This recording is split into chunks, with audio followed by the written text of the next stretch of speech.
Hey guys, this is Simon. This is Pro Wrestling Unlimited, as it's Monday, and that means tonight was Monday Night Raw. As far as tonight's Monday Night Raw does go, I thought it was a really good show with a super shocking finish. Super shocking end to the show. I did not expect Io Sky to win the Women's World Championship at all.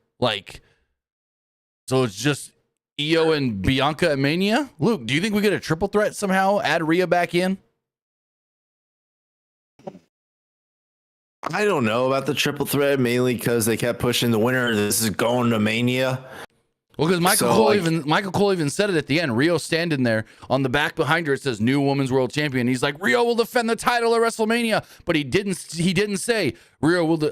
Unless I heard it wrong or didn't fully hear it, I don't believe he said Rio will be defending the title against Bianca Belair. And there was no graphic.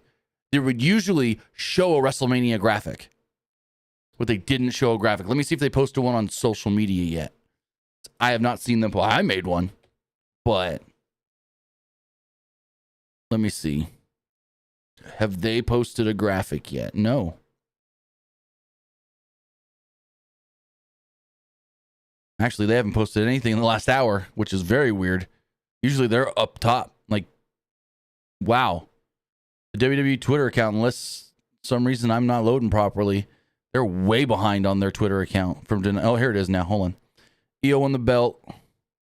Oh, no, they're just way behind, I guess. Oh, no. Now I see what happened. They were retweeting things from earlier in the show. So that's why it looked like. But yeah, no. No graphic that just says Io and Bianca, which makes me think that might not be the exact match. Because usually by now we'd get a graphic. But we'll see. We'll see. But Luke, I got to ask you, John Cena, he turned heel, attacked Cody Rhodes, freaking Travis Scott, slapped the crap out of Cody, like full on. What'd you think of all that?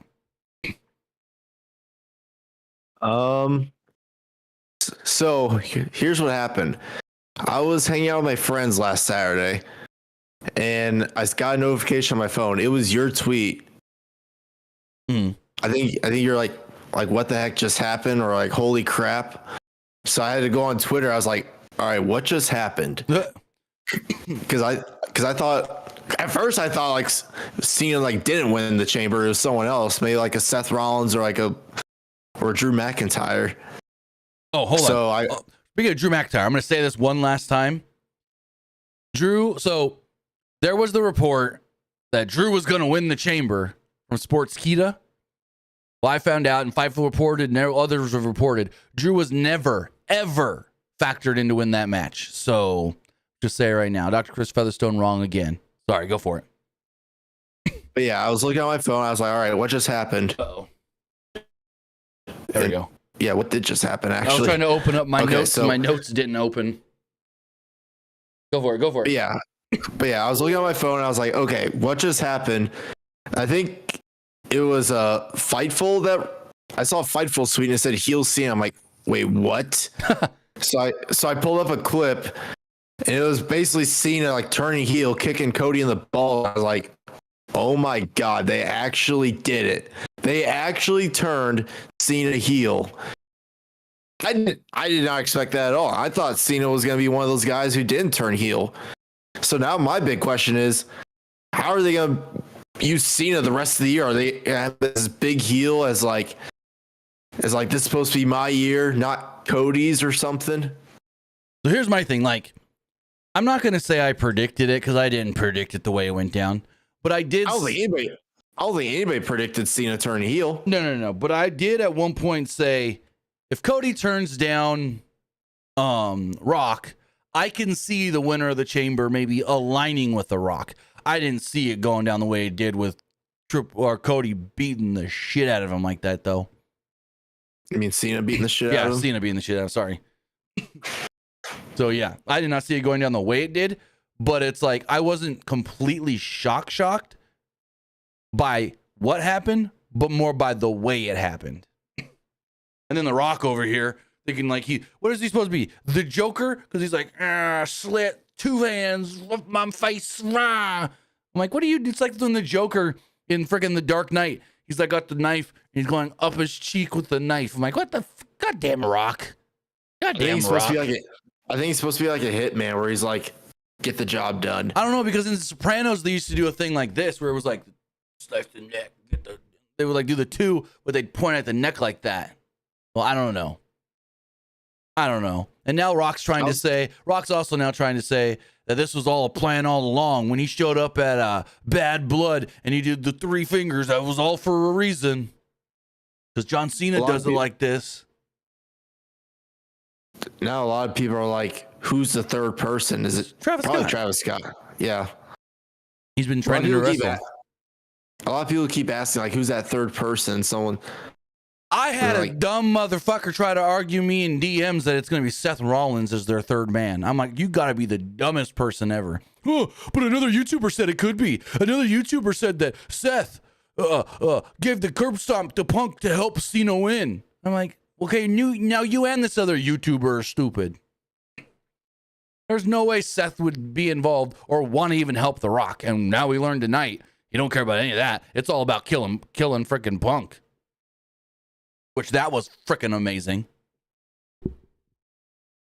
So, yeah. Anyone that thinks Seth Rollins is going to align himself with The Rock and John Cena, you A, haven't been watching the show, and B, don't know what the heck you're talking about. But go for it.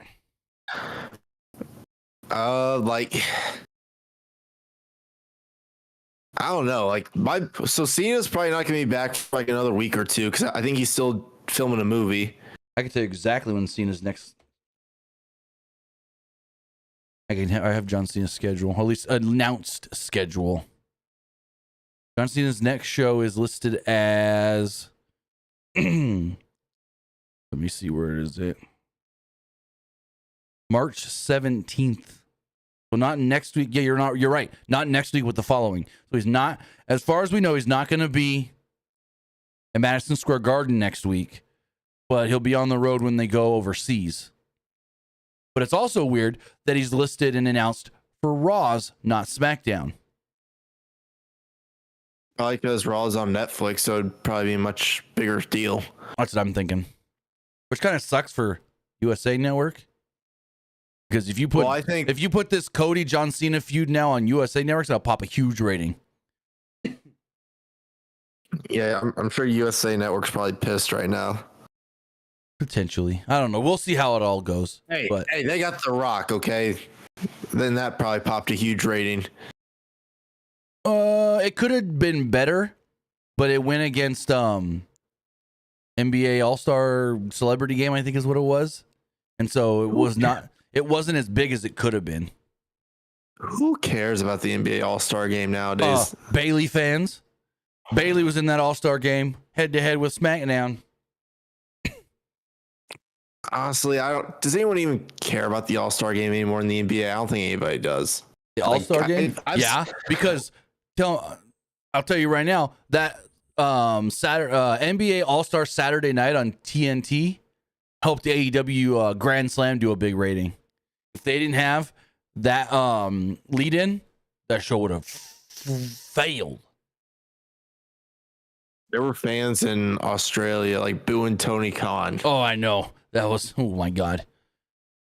And Mercedes got booed pretty well as well. I didn't understand Tony Khan getting booed. Because the whole thing about that, and then I get why they'd be upset. You can say, oh, we're coming to Australia and we're going to put it in a 50,000 seat building, right? So you assume, okay, maybe you don't assume it's a pay-per-view, but you at least assume that it's going to be more than just a Collision and ROH taping. You're going to get some huge matches, maybe even a few big title matches. All they got was all they got was the Tony Storm Mariah May title match. Other than that, everything else was just I can see this on Dynamite or Collision. Like, it was nothing extra special, if I'm going to be honest.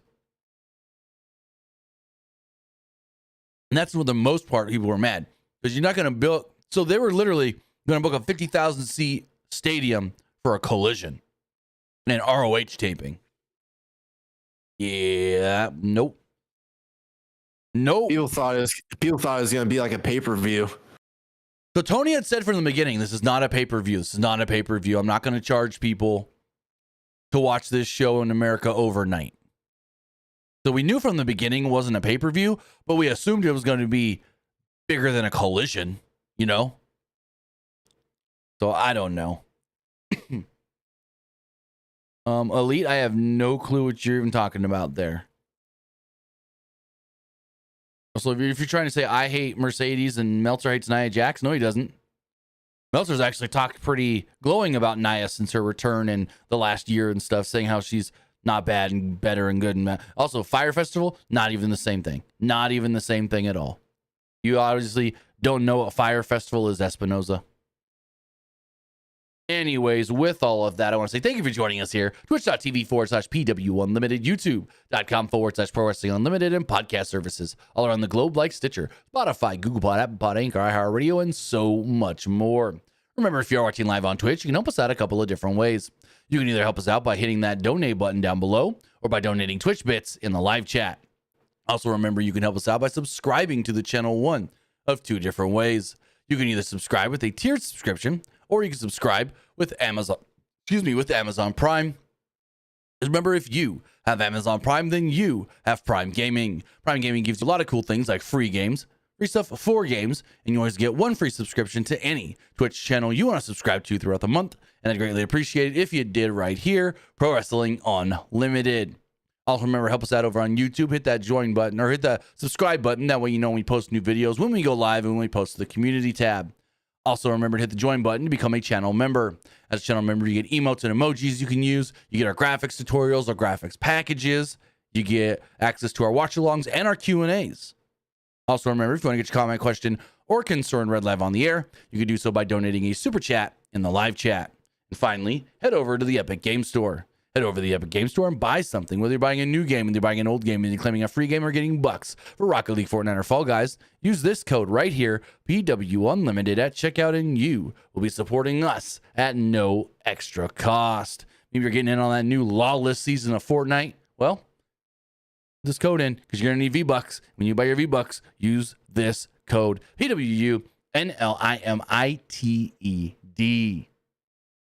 With all of that, Monday Night Raw. So we got Raw sold out in Buffalo, New York. You get us a Elimination Chamber video package. Packages are no longer in a couple of minutes, if even that. And they kind of show everything, but don't really show everything because they save some things for later in different recaps. They did I want to say 3 different Elimination Chamber recaps. They then show us go for it. Never mind. So they then show us a number of different wrestlers arriving to the building. Then they show us American Made, the Creeds and Ivy Nile, actually working out in the ring, getting, all warmed up and the reps in before their title matches. And then we get one of the best segments we've seen in a while. We get hyped up, pissed off. Oh, he's in a mood, CM Punk. And this was awesome because when Punk's in a mood, he's one of currently, if not one of forever, the best on the mic. I will say that right now. When Punk is in this mode and this kind of a mood, one of the best talkers ever. I'll just say it right now. So he pissed off CM Punk, drives into the arena, got himself a Jeep Grand Wagoneer. He storms down to ringside, tosses some stuff around and gets on the announce table, even messes with the hydration station. He said some people thought he exhausted all opportunities to main event WrestleMania. He wanted to address his enemies, which meant addressing, well, everyone. He asked the crowd, who should I address first?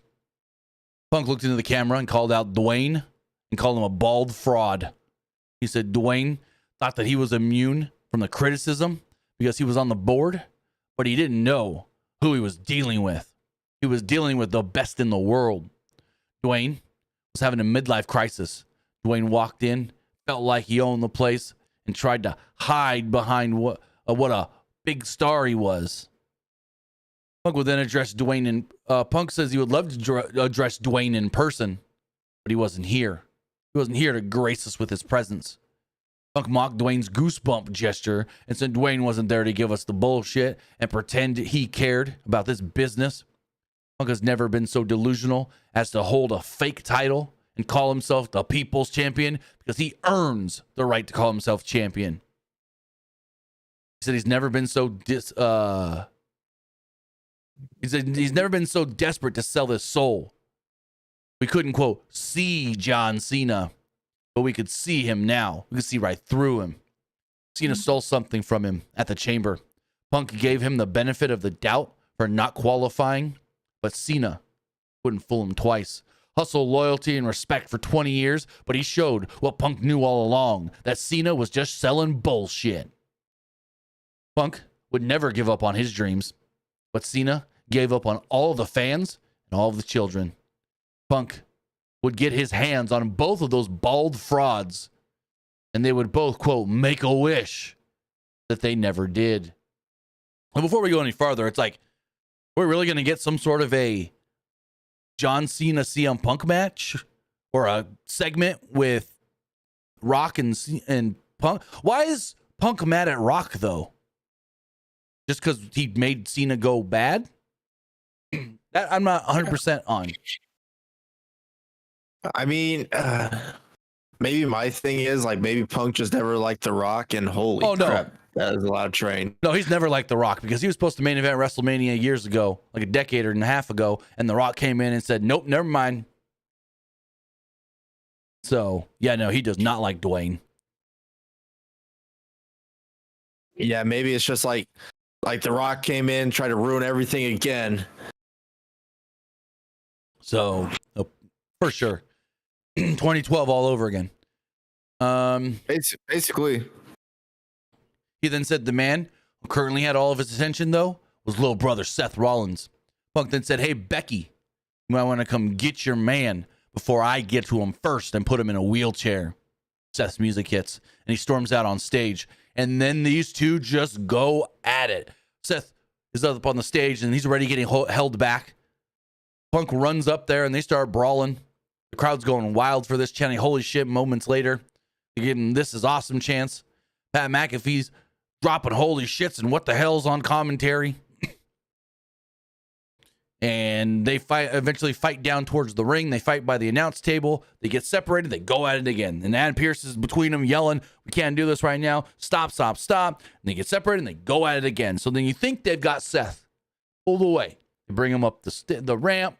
They send him to the back. And all of a sudden we go to commercial break. If you're watching in America or on US Netflix, well, as soon as we come back from, and then like we get the commercial during the commercial on international Netflix, nope, we see more. Seth comes running through the crowd. Punk was leaving through the what's it called, the timekeepers area, and they meet in the crowd. They start going again. Eventually they grab Seth and they pull him away to the back. This was awesome. This was great, and they did it again later. What did you think? Oh yeah, this was awesome. And I don't know if you saw the tweets. I'm sure you did. Have you seen this tweets of people calling Cena and The Rock the Break-A-Wish Foundation? WWE filed the trademark Break-A-Wish. No, I've not seen this. I'm pretty sure they did. They've actually filed a trademark. I can look up. I can look it up right here. I got the trademark. Break-A-Wish. Break-A-Wish.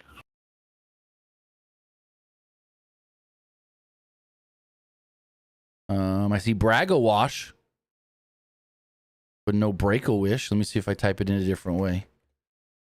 Break-A-Wish. Yeah, unless I'm not looking right, there's no Break-A-Wish trademark. Unless I read it wrong somewhere. Hold on, I'm gonna look it up a different. See, this says from. Hold on, is this actual Wrestle Votes? Nope, the fake Wrestle Votes. That might have been what you saw. Probably. Wessel Votes. And then they said that, so it says from Wessel Votes, not Wrestle, Wessel, the fake Wrestle Votes. Breaking, WWE has filed a trademark for Break-A-Wish. And then they credit Fightful, which Fightful never reported that. So, yeah. Not true. Not real. But we do have some bid donations from Esports Gaming Rules on Twitch. He does say CM Punk may have given us the Pipe Bomb 2 now that CM Punk has Rock and Cena on his hit list. I mean, I wouldn't call it the Pipe Bomb 2. I wouldn't go that far because the Pipe Bomb's just in another stratosphere of its own. But this was kind of close and really, really freaking great. He says, congrats to Io Sky on being a WWE Grand Slam champion and being the only person to hold the current Stardom Grand Slam.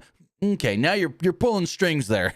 The current Stardom Grand Slam and WWE Women's Grand Slam, and why Io versus Bianca instead of Rhea versus Bianca, because they in the WWE 2K24 cover. Well, the cover of last year's game has nothing to do with anything.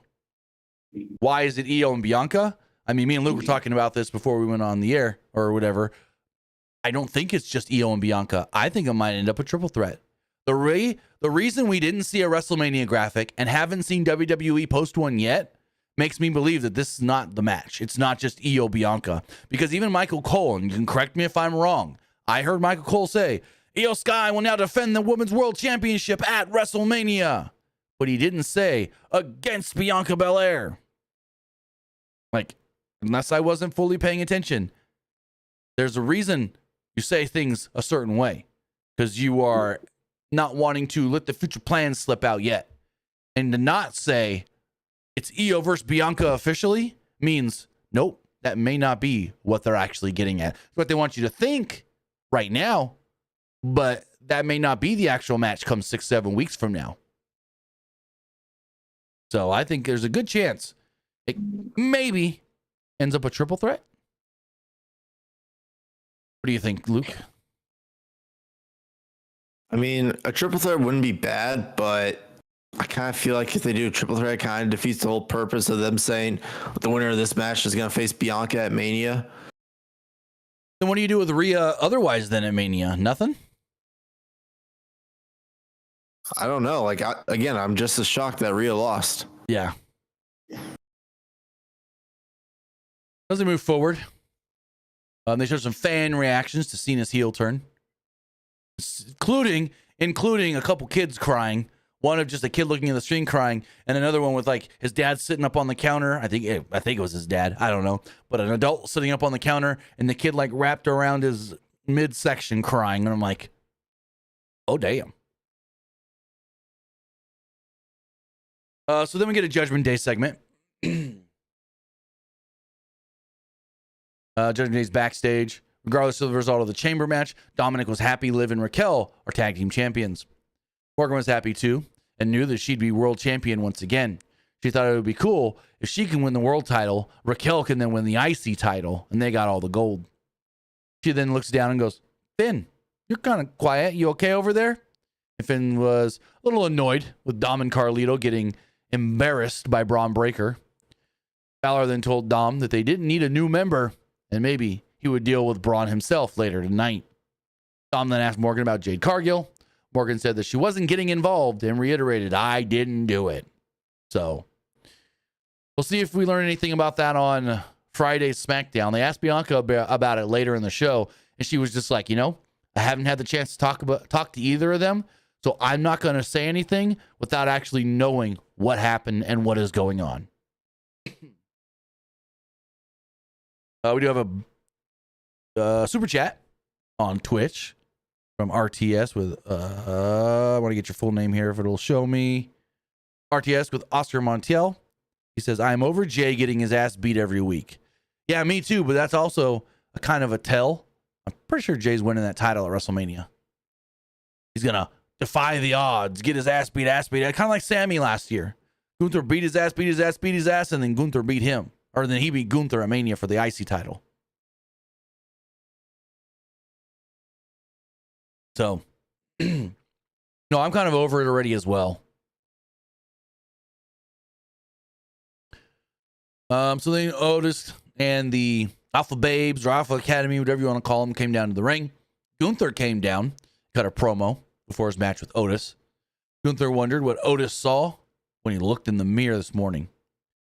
Gunther looked at himself and saw the world champion in the belt, while Otis looked for a belt that actually fit. He suggested that Otis could be great if he had a little bit of self-respect. Gunther would teach him something about self-respect tonight. Gunther was about to continue by addressing Jey Uso, but he gave Otis a deep shot instead. With Otis down after being blindsided, the referee decided, let's just start the match, even though he's down. The match itself does go 9 minutes and 45 seconds. Longer than I expected. Gunther worked over Otis until Otis yanked him out of the ring and gave him a fall-away slam on the outside. That looked pretty cool. Otis then had control until he missed a charge into the corner. Gunther then held control through a break, but Otis fired up and no-sold Gunther's chops. They traded chops back and forth before Otis slammed Gunther. Otis then hit a caterpillar elbow drop and got a near fall off of it. At one point, Otis did miss a Vader bomb, and Gunther followed this up with a drop kick. Otis countered a power slam, but Gunther clotheslined him repeatedly, including one to the back. Gunther then hit a big boot and another clothesline for her too. Gunther followed this up moments later with a power bomb, and then right into the pin to beat Otis. So it's like, wasn't a bad match. I thought Otis got enough, but didn't get too much on the champ. What did you think, Luke? I mean, it was all right. It's basically just Gunther to win a match, really. Yeah, because they even said it before the match started. I think it was Michael Cole goes, I asked Otis why he wanted this match. Maybe if he thinks he can beat the champ, he can get a title shot. And all he told me was no. Revenge for Tozawa.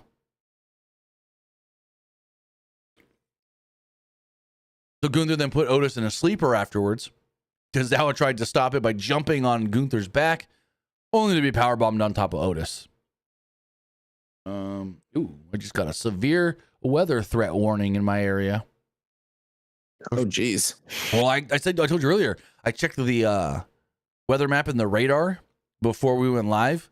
I've never seen, when it shows like the rain coming in, I've never seen red.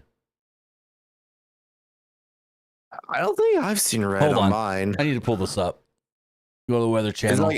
Is it like on your phone, or is it like the weather? Is it the weather app on your phone, or is it on your computer? Either one, because it's the weather channel.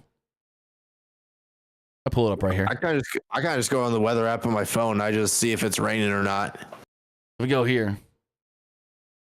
Then I go to the 24-hour. Let's see. We go now at 10:30 something. The rain's all over by Oklahoma City, but we have all this red. I've never seen red. And as we go till about 2-ish, come to the Tulsa area, all this red. Like, what is the red? The red shows it's like the most severe rain you can get. Because like green is okay rain, and it gets darker for heavier rain, but then red. What is red? If anybody's a meteorologist in the live chat, let me know. Because we also supposed to have really, really bad high winds. So yeah, I've never seen red on the map before. Bunch of areas it looks like, I'll pull it back up really fast. Bunch of areas getting some snow too. Up here in the north, like the northwest. Dakotas and Montana. Wyoming. Getting some snow. The Rockies as well. Anyways, I'm not a meteorologist. I love weather and like listening to people talk about weather and watching like storm chasers and all that stuff, but I don't have. You ask me, oh, what's this? Da, da, da. I don't know. Okay, right now, have you seen the new Twisters movie? Speaking of storm chasers. I haven't. Oh, it's on Peacock. Go watch it. It's great. With Glenn Powell. It's great. It's not as good as the original Twister. Not as good as the original, but it's pretty close. It's pretty close. But I mean, I don't know if you can get as good as Helen Hunt, Bill Paxton, Philip Seymour Hoffman, Jamie Gertz. Like that original Twister movie had a hell of a cast. Alan Ruck is in it. Carrie, what's his name? Carrie Elwes, I think his name was. Yeah, no. The original Twister. Hell of a cast. Hell of a movie. Twisters, really, really good movie. And the new Superman is kind of the bad guy in that movie. The new one. I really want to see the new Venom movie that just got on Netflix. Let There Be Carnage. Is that what it is? Yes. No. The Last Dance. It's Venom: The Last Dance. Let There Be Carnage is number 2. I've watched it. I don't even know if I could say it's just okay. Like, it was not good. I thought Spider-Man was supposed to be in that one. Well, technically, Or don't spoil it though. technically, a Peter Parker is in this. Oh, so that whole thing in the past was for nothing. Oh, 100%. Like, you talk about, like, with the symbiote at the end of, where he licks the screen at the end of the second one and stuff. Yeah. Yeah, that's all basically for nothing. Anyways, move back here. Like I said, Gunther beat down both Otis and Tozawa, so out came Jey Uso. Gunther was about to beat down Jey. Jey posed with the crowd, but was suddenly attacked from behind by Grayson Waller and Austin Theory randomly. The crowd loved Jey, so this got a lot of heat. Jey then made the comeback and speared Theory. Seemed like Jey would stand tall after all. When Gunther would grab him from behind and put him in the sleeper, Gunther then stood tall as everything ended. So, not the last we see of Grayson Waller and Austin Theory, which Austin Theory's turning babyface. Like, Austin Theory's turning babyface. Tell you that right now. But next week, it's going to be Jey Uso and Grayson Waller on Raw. Esports Gaming Rules with a couple more bit donations. He says, did you hear that WWE finally had new podcasts thanks to a partnership with Fanatics? Yes. So they have a Stephanie McMahon podcast coming out soon. And they have a Raw recap podcast coming out in the morning with Megan Morant and Sam Roberts. So they're not doing the normal like Raw post-show review thing anymore. But Tuesday mornings, they will have a, like we're doing right now, recapping Raw. It's like I think Pat said it's going to be 45 minutes on YouTube and all podcast platforms. They're going to recap Raw. So kind of like what we do, Fightful does, all them others, you know. So cool, I guess. Bring back the hump. The bump, I mean. The bump. Bump. Too bad Kayla's gone. She was a perfect host for that show. He also says Io Sky did moves in tribute to her friends Kairi Sane and Asuka and Dakota Kai. We'll talk about that when we get to the match. Yes, that was great. All the damage control callbacks. So we got a video package hyping up Rhea Ripley and Io Sky later in the night. Jackie Redmond then interviewed Bayley during a break. Bayley was happy for Bianca despite her not winning. But she says, you know what? I'm going to move on.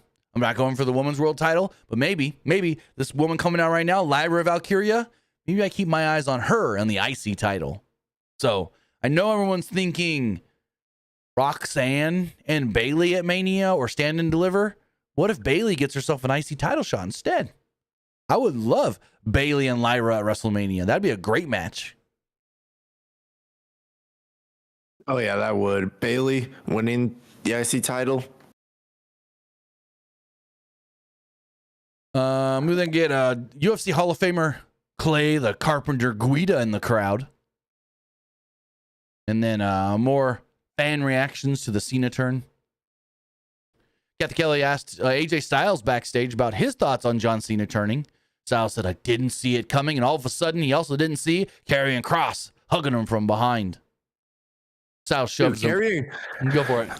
Did you see Fightful's tweet about Karrion Kross earlier tonight? No. They basically said that like Karrion Kross is like the devil on everybody's shoulder. Basically. I'm like, he basically is, yeah. Yeah, no, while Raw was going on, I was watching, taking notes, and finishing my taxes all at the same time. So I wasn't looking at anybody's tweets. Kind of disappointed. I got a smaller refund than normal, but I don't know if that's because I moved states or what. So, where was I? AJ shoved him off. Kross said it wasn't that surprising if you really think about it. Styles then cut him off. Styles said that he wasn't John Cena. And maybe the quote WWE Universe needed a reminder of who he was. He planned on calling out Logan Paul next week in Madison Square Garden. Styles told Kross that they could try to be that he could try to be the devil on his shoulder. But God already knew he was his devil ways. Styles then left, and Cross was all amused with himself. Okay, cool. No, this is nothing like Palpatine. Not at all like Palpatine in Star Wars. And trust me, I've seen every Star Wars many, many times.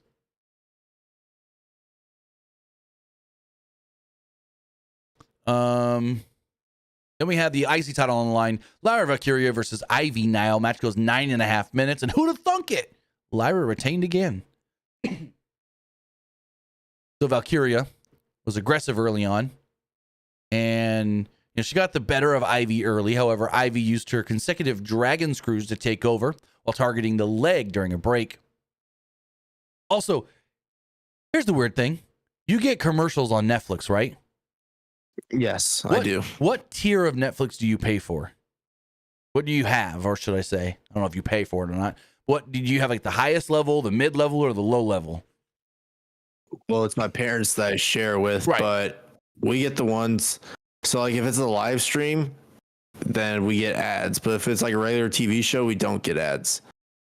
Okay, because I was always under the impression everybody in America is supposed to get commercials during Raw.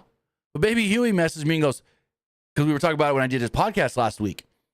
And he was like, yeah, I don't see the commercials. And I pay for like the highest, he pays for the highest version of Netflix.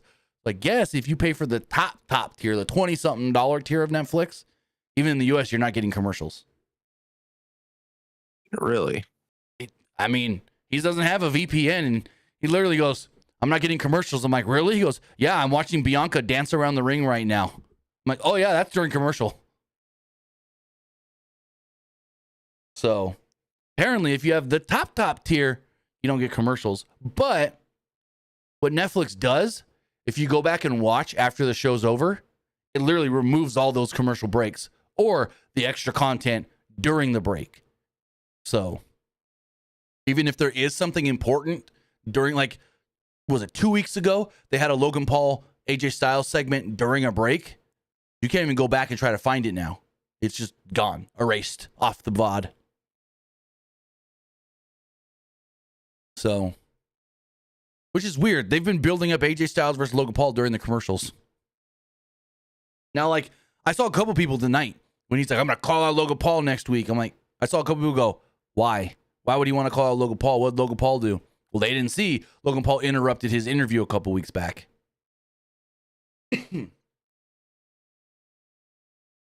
So going further on this match, Valkyria hit a sit-out powerbomb after the break, and her legs were tired and beat up, so she couldn't actually go for the cover. Valkyria went for a tornado DDT, but Nile stopped her momentum and hit a deadlift on her and threw a vertical suplex. Valkyria then went for her finish, but she twisted her knee and fell down. Nile then hit a sit-out powerbomb for her too. Nile applied a ankle lock on the injured leg. Valkyria, though, made it to the ropes to break the hold. Nile then hit a German suplex, but missed a running boot in the corner. Valkyria followed this up with a neckbreaker and the Nightwing to pick up the victory and remain the Intercontinental Champion. Pretty good match between the two. One of, if not the best Ivy Nile match I've seen. What'd you think? Yeah, I thought that was a pretty good match. I think the two had pretty good chemistry. But now the big question is, okay, how many weeks till Mania? And boy, my week of Mania is going to be so busy. Like, oh my God. 1, 2, 3, 4, 5, 6. We're 6 weeks away from Mania. And I don't know who, if at all. Like, I would assume she defends the Intercontinental title in Mania, but I don't know against who.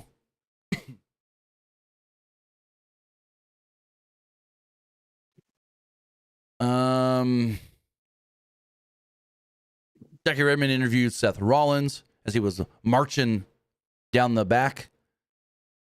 This is great because she's asking him, goes, Seth, I know you're trying to leave, but let me question what happened with you and CM Punk. And all of a sudden Seth just goes, and he sees Punk and he runs at him. I'm like, oh, what the hell was that snarl?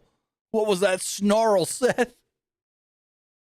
I'm just like, what the fuck? Because he's just like, Jackie's trying to talk to him and he's just like, he looks down and he goes, Rawr! I'm like, oh, goddamn. Primal Roar. So they keep brawling again. Him and CM Punk. Security quickly separate the two. Adam Pearce gets between them and tells them not now.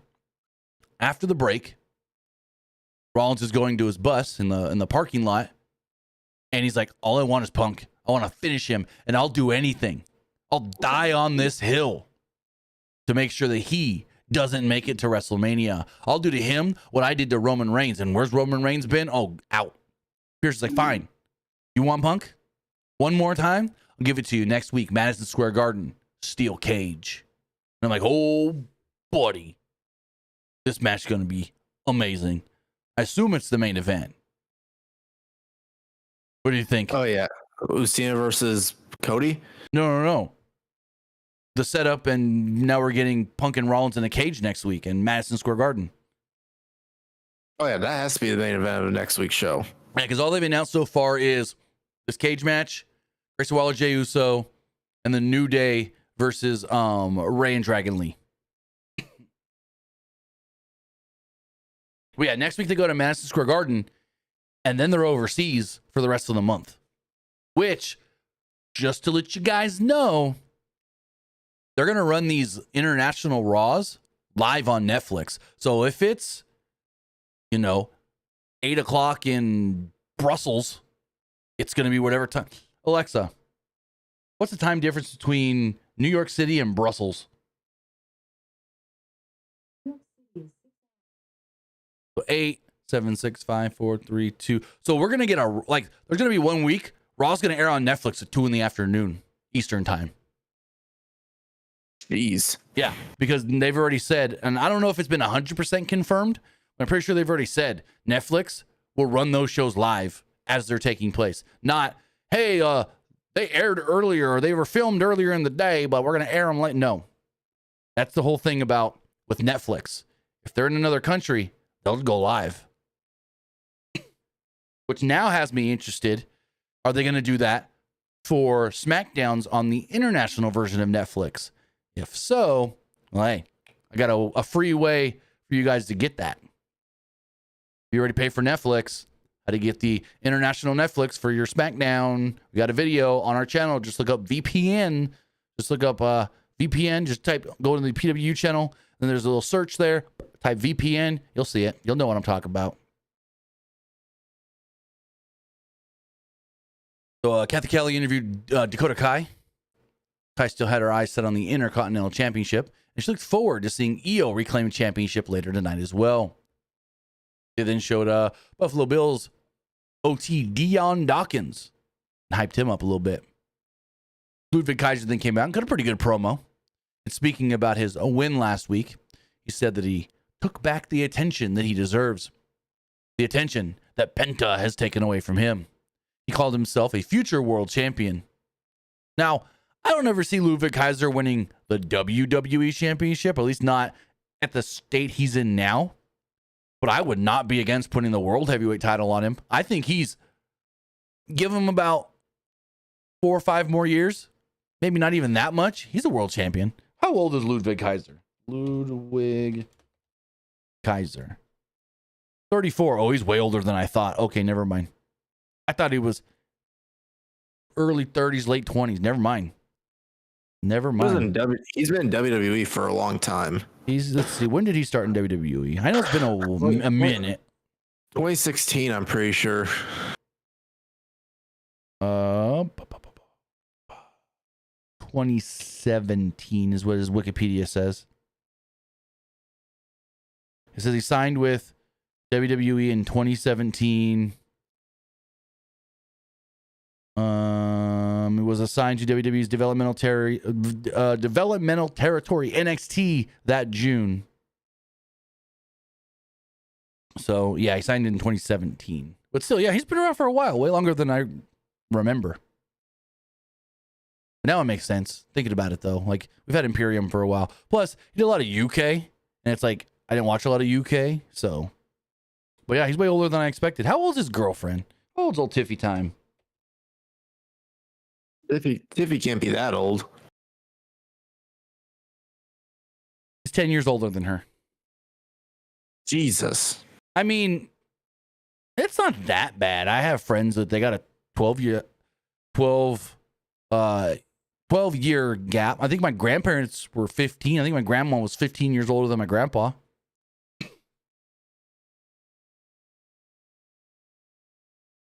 So, yeah, he's like a year younger than me. Well, Ludwig. Anyways, he's in the ring, cutting this promo, calls himself a future world champion. Kaiser warned Penta to stay away because what John Cena did to Rhodes, nothing compared to what he'll do to Penta. And then right on cue, out came Penta wearing street clothes, got his whole entrance and everything, and then wiped out Kaiser in the ring. So, yep. That was it. No Ray Phoenix yet. Ray can come in at any time, though. You think they call him Ray Phoenix or just Phoenix? No, they'll probably just call him Phoenix. We already have Rey Mysterio. We don't need a Ray Phoenix. They'll probably just call him Phoenix. Just Penta and Phoenix. Now, here's my other question. Are they the Lucha Bros, Lucha Brothers?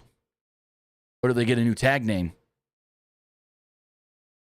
They might. I think the Lucha Bros, I think Penta and Phoenix, they might own the trademark, I think. That's what I was about to look up because I'm pretty sure they do. I mean, if they own it, unless WWE wants to do their own thing and not have them use it where they can use it elsewhere. Well, no, it wouldn't matter.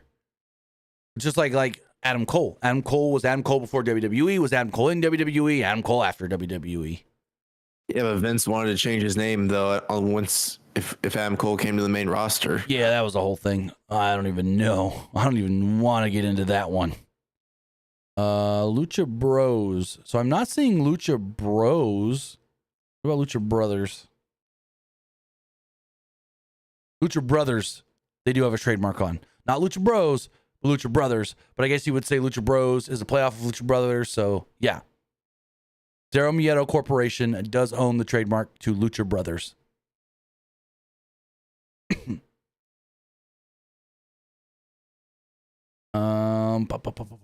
Let me look at one more thing.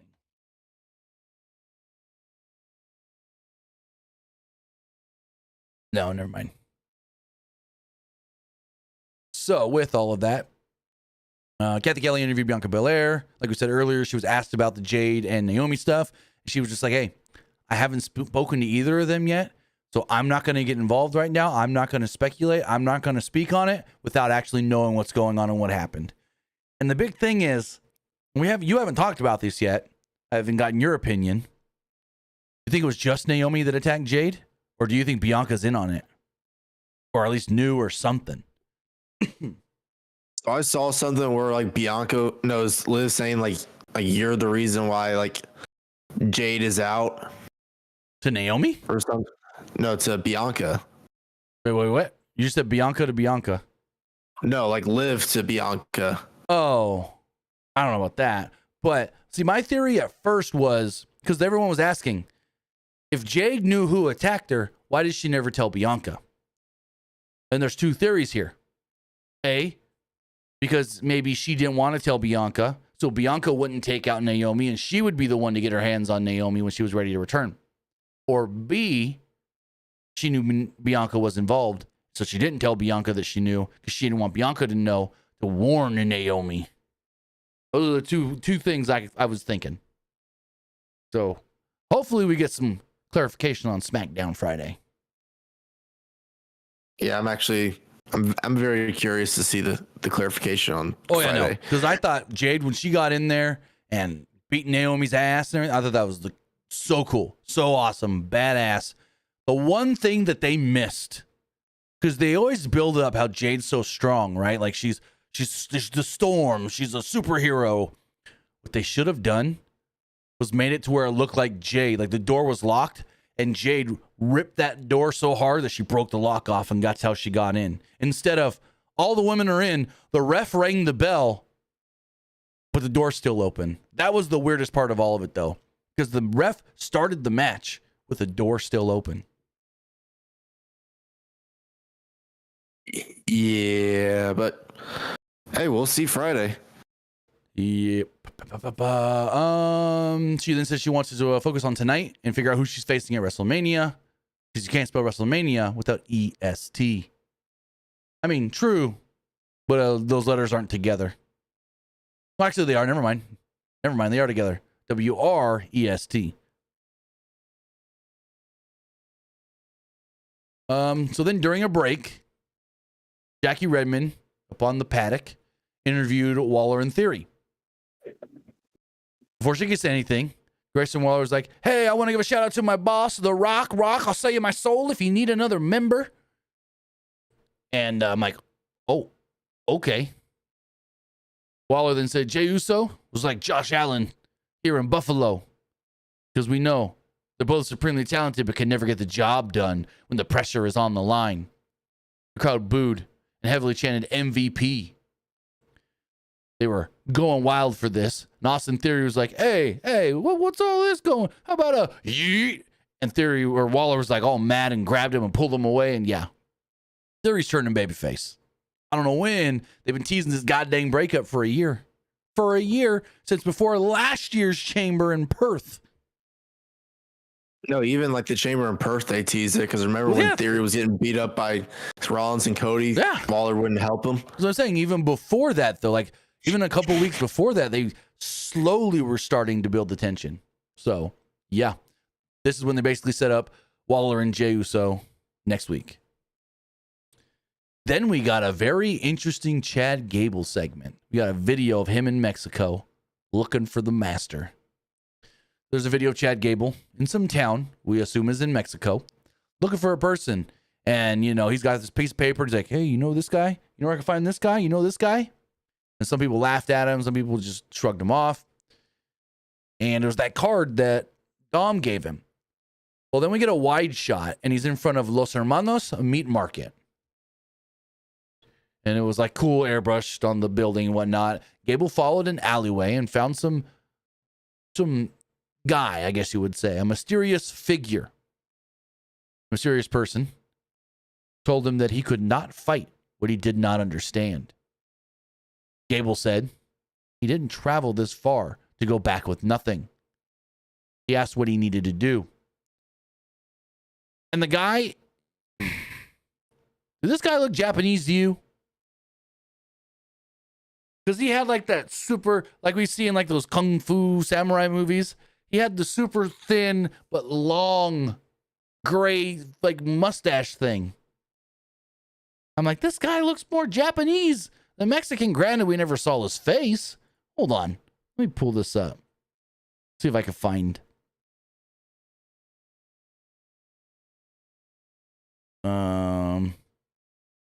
Oof. I was about to say, like, who was that authority figure in Lucha Underground? It was Dario Cueto. You remember him? Yeah, he works for MLW now.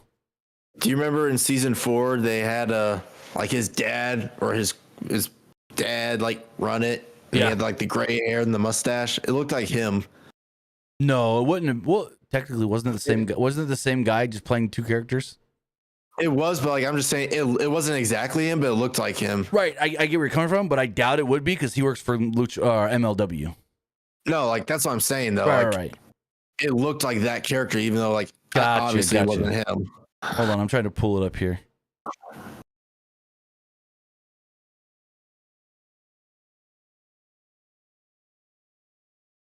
No, I guess I was wrong.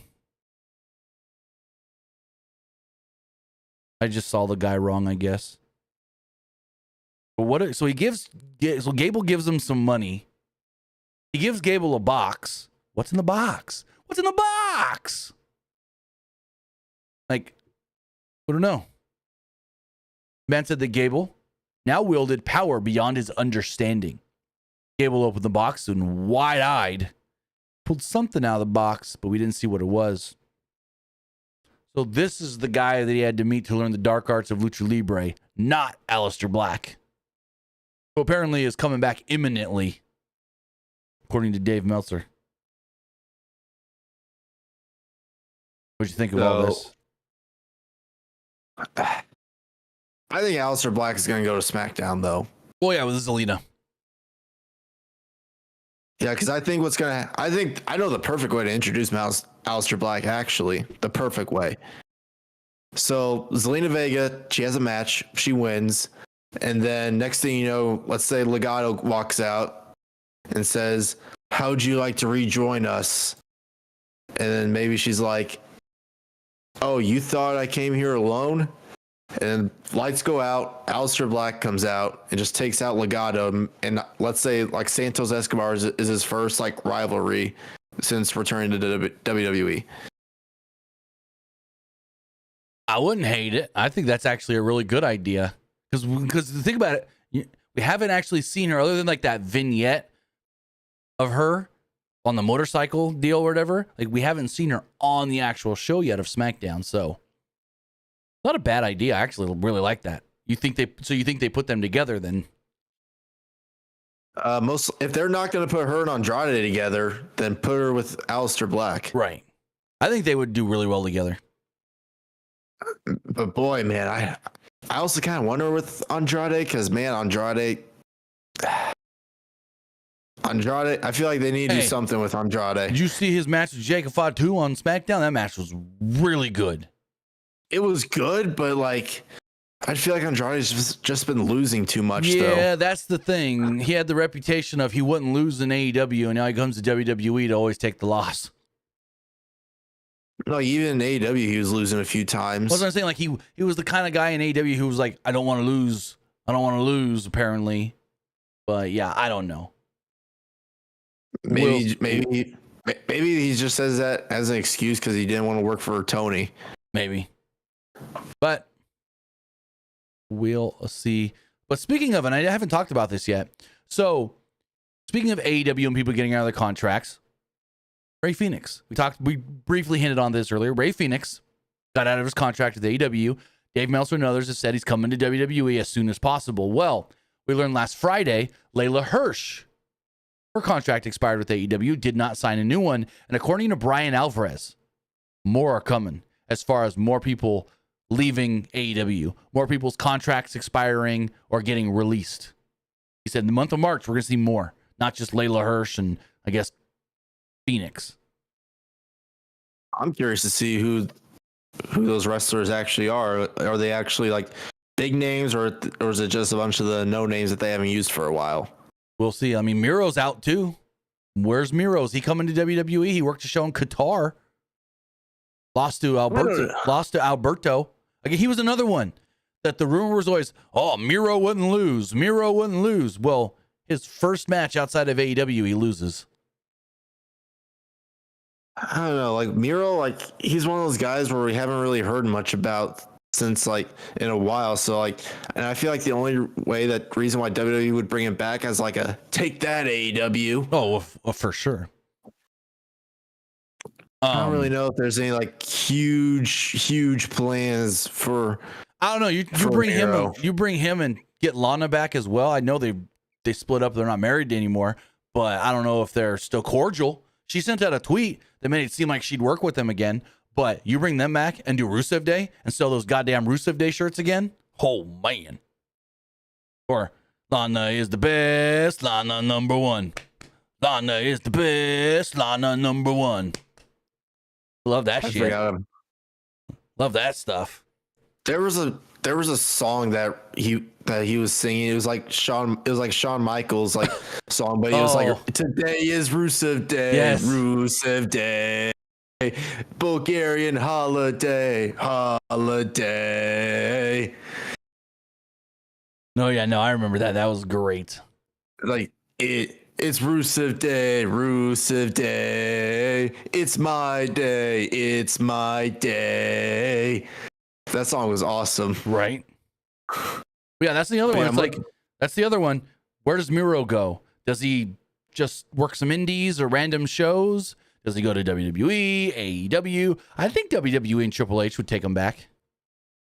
Wasn't he trying to get into acting at one point, or like voice acting? I don't know about voice acting, but I know a year or two ago he did an episode of a cop show on CBS. I mean, I'm looking at the AEW roster right now. I'm not going to predict, but I'm just looking as like a. I mean, is there anybody? I'm trying to get an idea of whose contracts could be up. I mean, is there anybody else missing? Because like the Phoenix stuff started trickling out when people realized he was no longer on the roster. So it's like, is there anybody else you can tell that's missing? Missing from the roster? Yeah, like they may have been pulled. Because Tony does not have people pulled off that roster until they're no longer under contract. Like Penta, they used him forever, but until October 1st, he stayed on that roster. Well, I know at one point they took Phoenix off the roster, then they put him back. Yeah, I believe so. Ooh, we got a new Brian Cage render. I'm looking here really quickly. I'm not noticing. Where the hell's Jack Perry been? There's my question. I don't know. Is he still on the roster? Yeah, but he disappeared when the Bucks disappeared. I'm looking at the roster, thinking of someone that I haven't used in a while, but could be on their way out. I mean, Wardlow. Well, Wardlow's been out with a knee injury for a while. Yeah, but like, I don't know when his contract is up, though. That's the thing. I'm not noticing anybody else missing from this roster. We still got Athena listed on the AEW roster, but they don't put her on AEW television. Yeah, Billy Starks on the show last week, though. Athena, why does she still have the women's title in Ring of Honor? Oh, they ain't never taken that belt off of her. She's a forever champ. Yeah, I don't notice. I know, like, Soraya's contract's up in June. That's the only one that I know, like, soonish. Is a Soraya one. Soraya's is up in June, and she's confirmed that. Other than that, I don't see. Yeah, Do they have like a Ring of Honor roster page on here? Is that on the Ring of Honor website? Yeah, you should go to the Ring of Honor website. I know they had like because I think Layla Hirsch was on the Ring of Honor website, not the AEW one, because they moved her to Ring of Honor. Correct. She's not on there anymore because her contract expired last Friday. Yeah, that one's small roster. A lot of the same people from the AEW roster. Except they got the MXM collection on here. Hey, they're fighting Chocolate Chip Cookie at the pay-per-view. Double chunk chocolate cookie. See this? You see this on Saturday? WWE has one of the greatest segments of all time with John Cena turning heel with The Rock. And AEW, they counter with double chunk chocolate cookie. These motherfuckers. They knew The Rock was going to be on that show. Now, granted, they didn't know Cena was going to have one of the most talked about segments of all time, but they knew The Rock was on that show to do something big with Cody. And the big thing they had in the Collision, really, just give up. The big thing they had were the Costco guys. No, seriously, AEW, give up with Collision. The whole reason why you made it was just get CM Punk on there away from everybody else, but he's gone, so give up. Yeah. Damn, I'm pretty sure that was the reason why. That was the reason why they made it. That and they were doing so well. Time Warner was like, "Yeah, we'll give you another show if you want it. Get rid of your web shows, and you can get this new TV show." You remember like CM Punk like telling the story? He's like Tony telling him, he's like, "All right, we're gonna make this new show. We're gonna get like you away from everybody." And he was like, "Tony, this isn't gonna work." No, now he's being sued over it from freaking Ryan Nemeth. We got another bit donation from Esports Gaming Rules. He said, "Did you hear about WWE finally getting new podcasts? And thanks to the partnership with Fanatics." Yeah, we already talked about this. He said, "And I watched the EO versus Rhea match, and EO did moves. You already talked about that."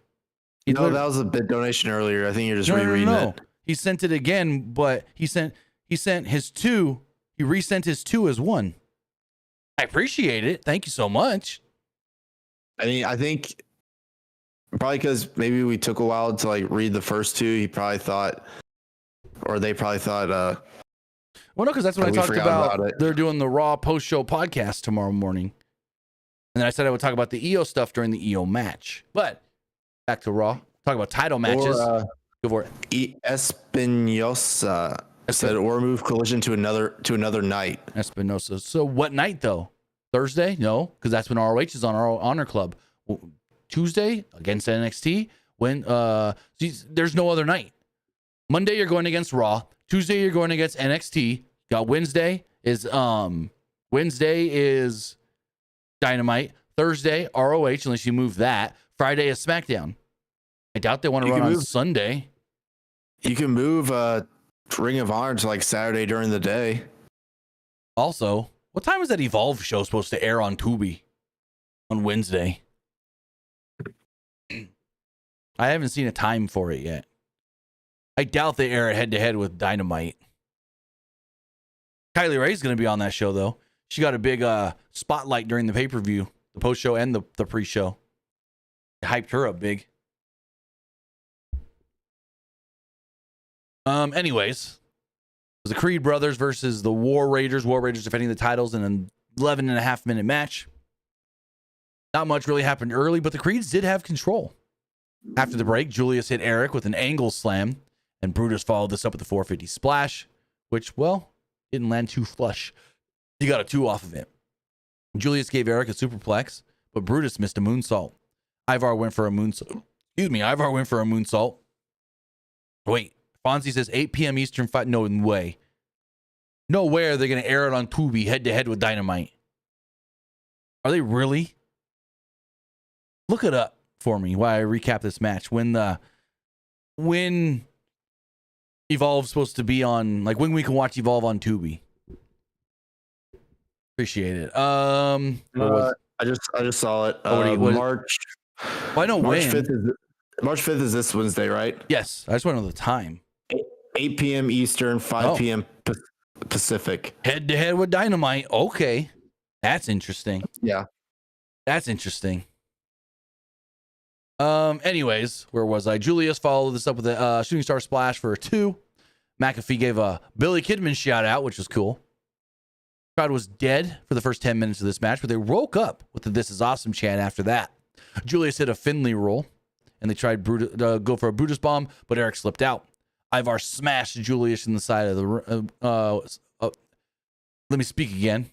Also, you missed it on the freaking Elimination Chamber review. I literally had a malfunction and couldn't speak for like 30 seconds. I was just like, I was like, I just had a robot malfunction. Anyways, Ivar smashed Julius into the side of the ring with the crossbody before the Raiders hit Brutus with the War Machine and pinned him to retain the titles. What'd you think of the match? The match was good. I mean, I thought it was kind of obvious that the Creeds weren't going to win, but yeah. Now I'm curious to see what they do with the tag titles at Mania. Is it going to be War Raiders versus Lucha Bros? Oh my God, that match would be so. Have they done that before? Like on the Indies? They might have. I'm gonna look it up. But while I look that up, Did you see? Did you see? What's his name? Julius's connection to UFC. He's working with UFC. He is. So, usually on The Ultimate Fighter, the coaches end up having matches, but this next season, the coaches are retired. One of the coaches is Daniel Cormier. Well, Daniel Cormier and Julius Creed are really good friends. Julius Creed is a coach on Team Cormier. Really? Yeah. And I honestly think that would have happened even if they didn't have the WWE UFC TKO thing. I want to let me search. Well, let me just search for. Hold on. Let me do it this way. No, we've never seen that. Lucha Bros versus War Raiders or War Machine. We've never seen it. I could have swore. I looked it up on. I think I looked it up on Cage Match. We've never seen it. So not straight up singles tag, like not straight up regular tag, but November 6, 2017, the Crash, the Lucha Bros, Penta El Om, or OM, whatever you say it, and Ray Phoenix defeated War Machine, Hanson and Ray Rowe, and the team of Bestia 666 and Black Taurus. So they have faced off. Oh, and then another one, at the Crash about 4 months earlier. It was Phoenix. No, this one didn't have Penta in it, though. It was Phoenix and Ray Horus defeating War Machine and the team of Sami Callihan and Shane Strickland. War Machine's also faced off against the team of Extreme Tiger and Ray Phoenix. And then there was another match. It was War Machine and Lacey Lane. It's also for the Crash. Against Brian Cage, Christy James, and Willie Mack. Defeating Daga, Kyra, and Ray Phoenix. So no, not straight up, but they have shared the ring together. They shared the ring 4 times with Phoenix and once with Penta. That match at WrestleMania would be amazing. And Phoenix is cleared. Good to go. Out of AEW. Make it happen. Also, speaking of MMA and shoot wrestling, you see the big Natty news tonight? What news? Natalia's working Bloodsport the week of WrestleMania. Oh, that's cool. Yeah. A freaking Natty at Bloodsport. So moving forward, they recapped Kevin Owens' win over Sami Zayn and the return of Randy Orton. Michael Cole announced that Sami Zayn aggravated his neck again, and well, he's now got spinal and nerve issues and going to be out for a while. They got an LWO video. They said the New Day could try to put them down, but they could not take their hearts. Rey Mysterio told Kofi Kingston and Xavier Woods to savor their vacation because next week, Madison Square Garden, it's he and Dragon Lee against them in a tornado tag. Tornado tag, is that no DQ? Is it typically at least? I don't know, actually. Yeah, because that's what I was wondering. I'm like, is this no DQ? Someone going through a table, maybe? Dragon Lee going to jump off top rope, splash Woods through a table or something? I don't know. Also, if The Rock and John Cena need a tag team, the current New Day would be perfect to add to them. Perfect. Why? You think about it. You got your biggest baby face of the last 20 years to turn heel. Your biggest babyface tag team of the last 20 years just turned heel because, they hate everybody now. I think they'd fit very well with their, oh, why does everybody hate us and blah, blah. We're just trying to do what's right. I think they would fit. Granted, we don't know exactly what the motives are for Cena, but I think it could work. Kofi and Woods. But next up, Braun. Oh, no. I mean, I get it, but at the same time, I think Cena and The Rock are kind of good with their own thing, like together with, I think they're just good together as it is. I don't think they really need to add anybody else. So speaking of Travis Scott really fast. So they're doing the thing in the ring after Elimination Chamber, right? Where Cena is out there and then Cody comes down and The Rock's music hits. If you smell. Well, at that moment, my daughter walks in the room. So I'm going to go, oh, Rock's just coming out. Mute. I look at her. She asked me a question. I give her an answer. I look back and I go, what the heck? That's not The Rock. And it was Travis Scott, but I didn't know that was Travis Scott. I got so confused for about 30 seconds. But then I showed my son the segment the next day. Immediately he was like, what? Travis Scott? What's Travis doing out there? I'm like, oh, you know who that is? Like, he didn't even have to think about it. I'm like, yeah, I had no clue who that guy was. I'm like, why is The Rock dressed like that? Oh, wait, that's not The Rock. Shows my age. So during the break, Jackie Redmond begins to interview Braun Breaker. This was interesting by the way they timed it. Very interesting. So she's interviewing Braun Breaker up on the paddock, and he said, I don't have a problem with Judgment Day. Well, I didn't until last week, at least. He said that it took courage for Judgment Day to do what they did. It took courage for Dom to walk around with a dirty Sanchez and Carlito to be the bad apple. He was about to move on to Finn Balor when, Balor's music would hit. Balor would start to come out, and we return from break. So it's like, oh, we got all this set up for the segment, and half of the audience didn't even see it. The people watching in America didn't even see it. Like, what? Palpatine. I remembered that Travis Scott came out with Jey Uso. I wouldn't have been able to pick him out of a lineup, though. I would have been like, I don't know. Also, Jay had talked about how he got a contact high from Travis Scott. Rock also said he got a contact high from Travis Scott that lasted a couple hours. He goes, but it felt good. So, anyways. So we come back from the break, and Balor is down in the ring with Braun Breaker all the way up at the top with Jackie Redmond. Balor said that Braun was only champion because Judgment Day let him be. Braun said that he was champion because, well, he was a dog, and he embarrassed them last week. Pat starts barking. Roo, roo, roo. Balor said that he was untouchable in the ring and ate rookies like Braun for breakfast. And I'm sitting here going, yeah, then why Seth beat you to qualify for the chamber, bub? Anyways, Balor said that there would be no dogs barking if they wrestled because Balor would put this dog down. Braun then had enough and marched down to ringside. Carlito tried to attack, and Braun chucked him over the barricade. Dom tried to attack from behind, and Braun caught him off and suplexed him off the barricade. Braun then slipped into the ring, but Balor caught him with a sling blade. Braun then grabbed him by the throat and hit him with a military press slam. Braun was about to kill him with a spear, but Dom pulled Finn to safety. So I don't know what they're doing with Braun Breaker. Whether they're doing a multi-man match or what. But it's like they just keep teasing another guy every other week. Ooh, who are we getting? I assume he's defending that title in Mania. What do you think?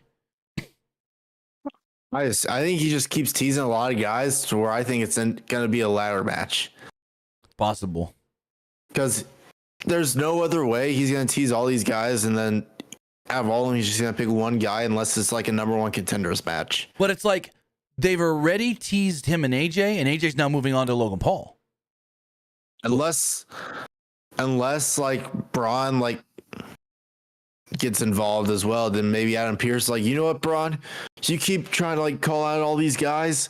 Well, guess what? At Mania, you're going to defend the Intercontinental Championship against all of them in a ladder match. Well, see, here's the thing. They also kind of had a little tease face off of him and Penta. But if Phoenix is coming in before Mania, I don't think Penta's in that direction anymore. Well, the Penta one's a little different, mainly because Phoenix's release just happened today and he's free to do whatever. I think with the Penta plans, they've been playing very like fast and loose and kind of just like play it week by week, because the rumor is that like Tony and Phoenix have been talking for a few weeks now about getting the release. So they may have known when Penta debuted at the beginning of the year, hey, my brother may be coming soon. Like, we got to wait and work things out, but he might be coming soon. Let's just see how it plays. So I think maybe that's why they've been kind of, just building Penta up and haven't had him do anything like super solid yet.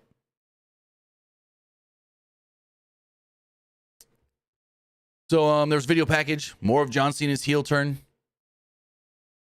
Really didn't give us some more on when we'll learn more. Just said, this was a very historic moment. Cole spoke about the Rhodes family. He spoke to Cody earlier today.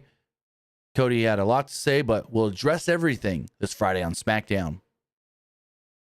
Also, we did learn that the Hardy Boys will be on NXT tomorrow to hype up their match with Fraxium next week at MSG. Yes, technically, NXT is running MSG. But as far as next week's Monday Night Raw, we got Jey Uso versus Grayson Waller, Tornado Tag, The New Day versus Rey Mysterio and Dragon Lee. AJ Styles will call out Logan Paul.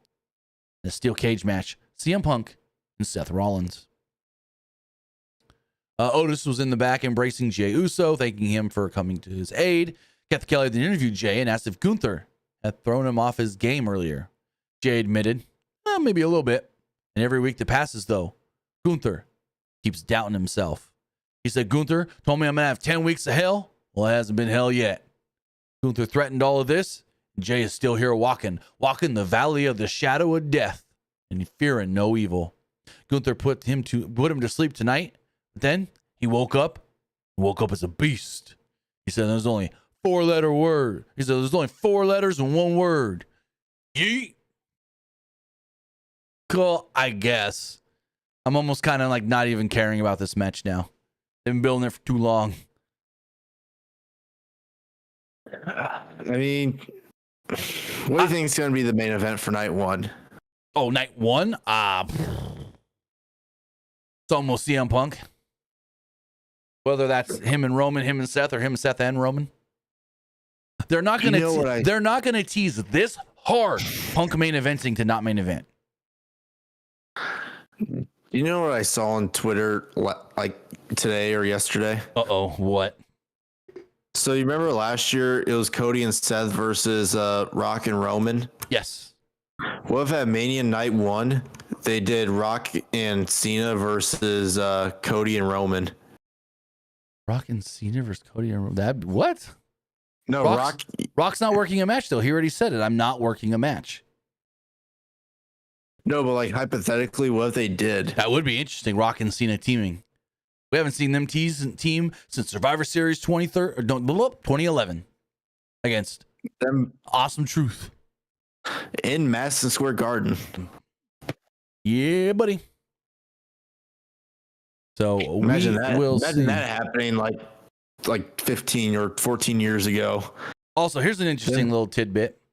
So Cena said he's working about 40 dates, right? On his retirement tour. I believe so, yeah. So if you think about it, if you really think about it and do the math, Cena should essentially by April be around almost every single week. If he's really working 40 dates, at least once a week. Maybe not on both Raw and SmackDown or both a Raw and a pay-per-view or something, but there's a good chance come April through the rest of the year when he finishes up this Matchbox movie, there's a good chance that Cena could be around almost every week, if not most weeks. I was thinking about that. I'm like, what is Cena's schedule going to look like coming out of Mania, especially? Like, if he's really doing 35 to 40 dates, by the time we get, April, May, there's really only about 30 weeks left. So, then we get our main event of the night. Io Sky challenging Rhea Ripley for the Women's World Championship. Bianca Belair is at ringside, and she plays a role in the finish of this match. Technically, kinda. So things were pretty even early on until Ripley pulled Io out of the ring, swung her into the side of the ring, and hit a vertical suplex. During a break, Sky came off the top and stomped Rhea's arm. Rhea then sold her hand and wrist very heavily to the fact that I at first thought she was hurt. I'm like, oh no. Like she is like holding this arm. At one point she does the Finn Balor. Remember Finn dislocated his shoulder and he had to pop it back in SummerSlam? Oh yeah. Well, she did she was checking her wrist and she went, and then she boom, like pulled her wrist back in like it got dislocated or something. I don't know if it actually did or not, but that was very interesting. She sold it-ish throughout the rest of the match, but then when she put that prism lock on twice, the way you got to get your arm in and like, there's no way she's doing that move with a messed up wrist like that. So, hey, maybe she did, I don't know. But she sold it very well to where I thought at one point, ooh, is she hurt? Anyways, Ripley hits a missile dropkick. Or actually, hits a missile dropkick as we come back from the break, which we kind of didn't see, so they re-showed it on the replay. They immediately show Sky come back with a backstabber that they call a code breaker to the back. I'm like, no, Cole, it's a backstabber. She then hit the low dropkick, a forearm, and a missile dropkick. Ripley fought back with strikes, but Sky hit a double foot stomp for a 2. Sky then avoided a prism trap and dropped Ripley arm first on the apron. Sky ran off the ropes, but Ripley turned her inside out with a big boot for a 2. Sky countered a riptide into a DDT. She followed it up with a running corner boot inspired by Dakota Kai. Followed this up with a flying elbow, the insane elbow inspired by, Kairi Sane, and got a 2 off of it. Sky then applied the Asuka lock. See all these different damage control moves, but Rhea finally fought out of it. Sky hit a running knee in the corner, and this was stiff. These running knees, oh my God. was this looking stiff. She had the running knees in the corner. She went to the top, but Ripley went after her. Avalanche back suplex that Pat McAfee called an angle slam. Ripley applied the prism trap again, but Sky flipped out of it. Shoulder first into the post for Rhea. Ripley then stood on the apron. Sky hit her running sunset flip, and this was so smooth. So Rhea's up on the apron. Sky goes through the top and middle rope over Rhea. So smooth. This looked amazing. She literally flips right over her onto her feet, pulls her off the apron, powerbomb onto the barricade. God, did this look good. She follows up with a moonsault onto Sky's back in the ring, but Ripley got her foot on the bottom rope to break the count. Ripley then tried to regroup outside the ring, and Sky hit a dive and a crossbody. Sky then went up for an acai moonsault, but Ripley caught her and got her on her shoulders, dropped her on the announce table. Ripley was ready to take out Bianca at one point. They're all going at it. Sky then got up, and she managed to get back in the ring at 9. Ripley didn't appreciate that. So she got in Bianca's face. Told Bianca, you don't even need to be out here. Why are you out here getting involved? Referee Jessica Carr starts yelling at these girls. This is a title match. I don't want to call a DQ, so stop. And she eventually separates the two. Rhea's still yelling at Io. I'm like, is Rhea going freaking heel? Because Rhea's yelling at, not Io, but Bianca. She's yelling at Bianca like a goddamn heel. So then Io is dead in the ring.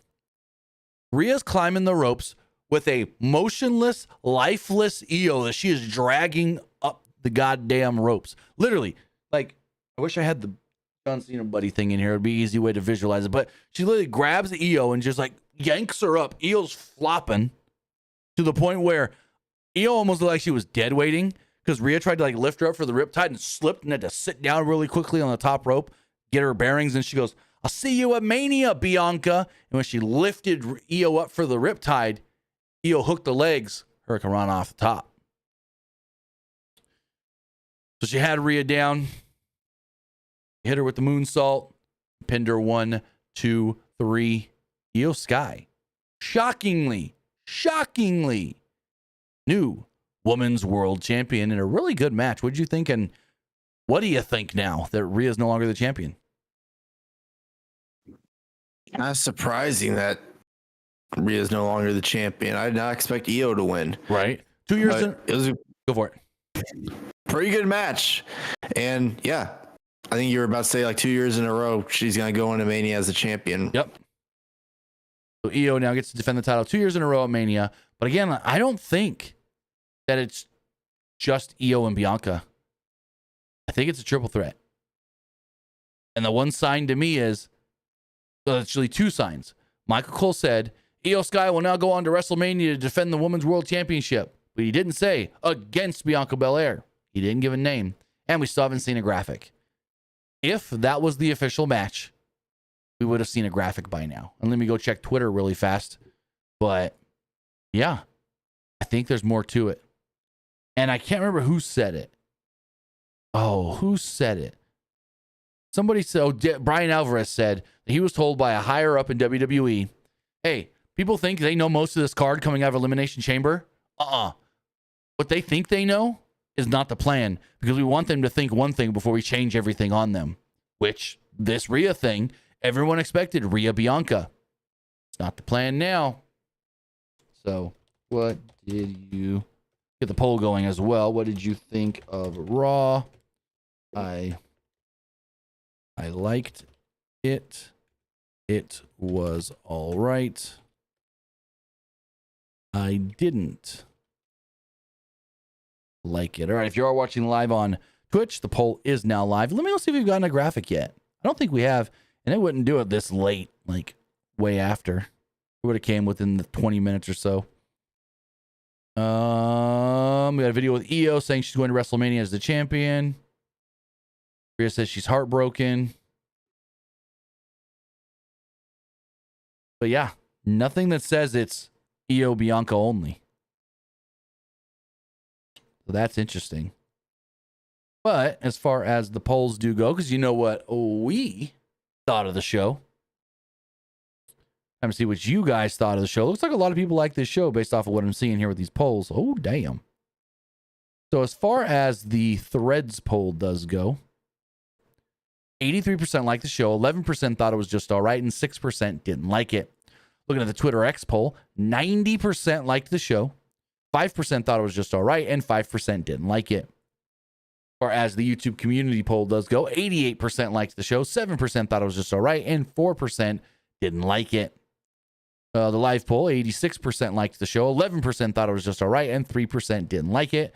And finally, everybody that voted on Twitch liked the show.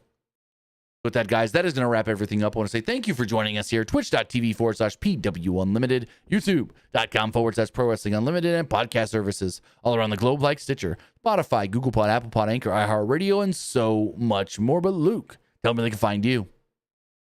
You can find me over at Twitter X at Petke_21. And you can also find me over at Twitch at Young Grasshopper Luke. With that, guys, have a great rest of your night. We'll be back on Wednesday for AEW Dynamite. So have a great night. Have a great week. We'll see you next time. Have a good one, guys.